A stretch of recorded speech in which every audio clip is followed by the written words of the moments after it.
এক মাস আল্লাহ পাক রব্বুল আলামিনের ইবাদত বন্দেগীতে আমরা কাটিয়েছি, আর মাত্র 6টা দিন। এই 6টা রোজা আপনি একাধারেও রাখতে পারেন অথবা ভেঙে ভেঙেও রাখতে পারেন। সপ্তাহে এই সপ্তাহে 2টা রাখবেন, পরের সপ্তাহে 2টা রাখবেন, পরের সপ্তাহে 2টা রাখবেন।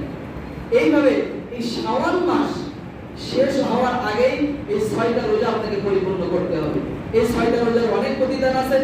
আল্লাহ পাক রব্বুল আলামিন আমাদের সকলকে কোরআন এবং হাদিস অনুযায়ী, শরীয়ত অনুযায়ী, ইসলাম অনুযায়ী আমাদের সকলকে আল্লাহ পাক রব্বুল আলামিনের দ্বীনের রাস্তায় চলার মতো সহজ পন্থা তৈরি করে দেয় এবং আল্লাহ রাসূল সাল্লাল্লাহু আলাইহি ওয়াসাল্লামের পরিপূর্ণ ইত্তেবা সুন্নাহ অর্জন করে আমাদের জীবনে চলার মতো আল্লাহ পাক রব্বুল আলামিন তৌফিক দান করে দেন এবং শাওয়ালের 6টি রোজা আমাদের জন্য রাখার জন্য আল্লাহ পাক রব্বুল আলামিন আমাদের উপর আসান করে দেন, আমাদের জন্য সহজ করে দেন। আল্লাহ পাক রব্বুল আলামিন আমাদের সকলকে কবুল করুন, আমিন। ওয়া আখির দাওয়ানা আলহামদুলিল্লাহি রাব্বিল আলামিন। যারা সুন্নাত